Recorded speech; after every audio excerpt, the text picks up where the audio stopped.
Alors, bienvenue dans ce décryptage consacré à une véritable pierre angulaire des mathématiques, les fameuses équations du second degré. L'idée aujourd'hui, c'est pas du tout de recracher des formules par cœur, non. On va vraiment transformer ces concepts en un outil redoutable. On va démonter les rouages de cette mécanique pour comprendre comment, une fois maîtrisée, elle nous ouvre des portes incroyables dans le monde des sciences. Mais en fait, comment on s'y prend pour dompter cette petite bête mathématique? C'est la question qu'on va se poser. Faut savoir que ces équations ont quand même donné des sueurs froides aux plus grands esprits pendant des siècles. Et pourtant, aujourd'hui, elles sont tellement incontournables qu'elles font tourner les moteurs physiques de nos jeux vidéo, elles calculent des trajectoires complexes et modélisent même l'économie. Bref, plongeons-nous là-dedans pour voir comment on peut apprivoyer tout ça. Au programme de cette exploration, on commence par poser les bases du polynôme, on enchaînera avec le célébrissime calcul du discriminant, ensuite on verra comment résoudre tout ça avec un peu d'élégance, on passera par la géométrie et on finira sur l'approche informatique. Allez, c'est parti.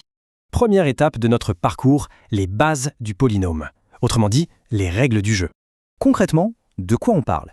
Un polynôme du second degré, c'est une expression toute simple qui prend la forme ax au carré plus bx plus c, le tout égal à 0.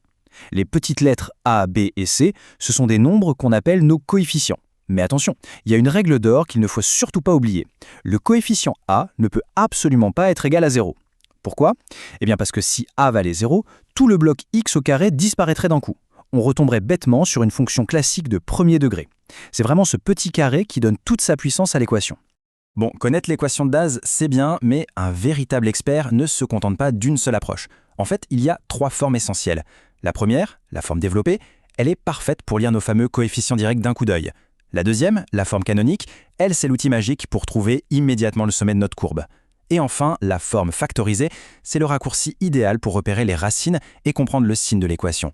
La vraie maîtrise, finalement, c'est d'être agile et de choisir la bonne forme au bon moment. On passe à la deuxième section, le fameux calcul du discriminant, ou comment forcer la serrure à tous les coups.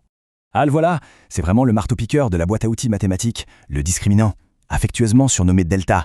Sa formule, b au carré moins 4ac. C'est du solide, c'est infaillible, et surtout ça marche sur n'importe quelle équation du second degré. C'est un peu le passe-partout quand toutes les autres méthodes tombent à l'eau. Une fois qu'on a calculé ce delta, c'est lui qui va jouer le rôle d'arbitre. On a 3 scénarios possibles. S'il est positif, jackpot, on a 2 solutions réelles distinctes qu'on calcule avec la formule qui inclut la racine carrée de notre delta. Si par hasard il tombe pile sur 0, l'équation tient en équilibre sur une seule et unique solution qu'on appelle racine double. Par contre, si delta est négatif, eh bien à première vue, il n'y a pas de solution dans le monde réel. Sauf que, et c'est là que ça devient complètement dingue, quand delta est négatif, la route ne s'arrête pas vraiment.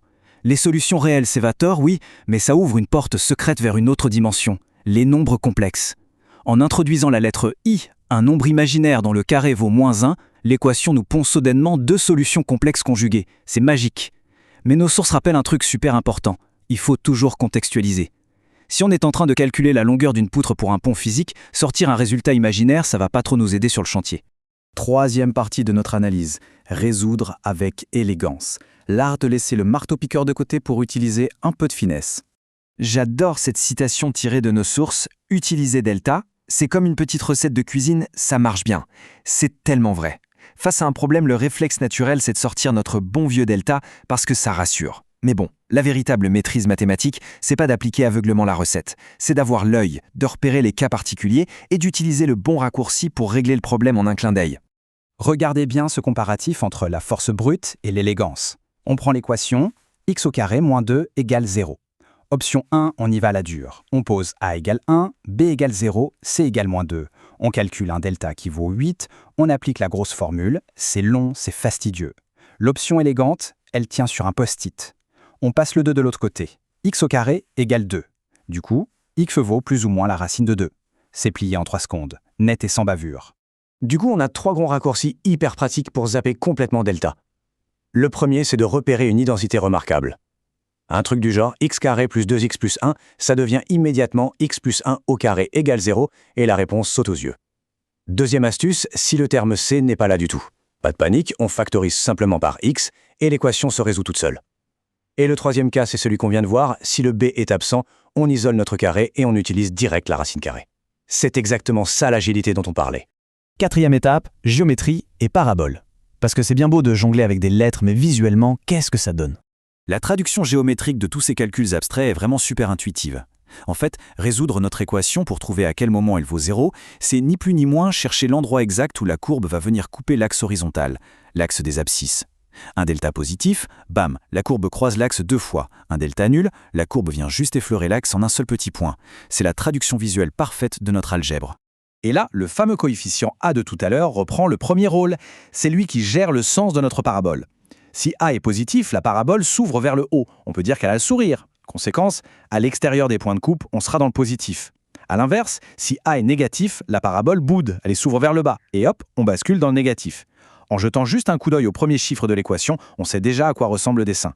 Dernière section, l'approche informatique. Comment on intègre ce savoir vieux de plusieurs siècles dans nos ordinateurs modernes? Eh bien, cette logique implacable qu'on vient de décortiquer, c'est le terrain de jeu idéal absolu pour un algorithme. Pour apprendre à une machine à faire le boulot, on suit des étapes bêtes et méchantes. 1. On lui donne nos variables A, B et C. 2. On lui fait calculer notre cher delta. 3. On rajoute des conditions pour que l'ordinateur évalue lui-même le signe, positif, négatif ou nul. Et 4. Il crache le résultat direct. L'avantage, la machine ne se fatigue jamais et surtout, elle fait jamais d'erreur d'étourdisse sur un signe au moins. Si on traduit ça en langage Python, ça nous donne un code d'une pureté absolue. Une petite fonction qu'on pourra appeler equa2, qui utilise un simple module pour la racine carrée, et c'est dans la boîte. Une fois que ce bloc de code est écrit, on peut l'intégrer absolument partout. Que ce soit pour simuler la physique d'un ballon dans un jeu de foot, modéliser la croissance d'une population ou analyser des courbes économiques. Les mathématiques pures deviennent une véritable brique de construction pour les développeurs. Alors pour refermer cette analyse, ça fait quand même drôlement réfléchir. Si une équation vieille de plus de 400 ans, qui a fait tourner en bourrique des générations de savants, peut aujourd'hui être domptée, automatisée et transformée en 3 petites lignes de code super basiques, quels autres mystères de notre univers, d'une complexité qu'on n'imagine même pas encore, n'attendent finalement qu'à être décodés et transformés en algorithmes?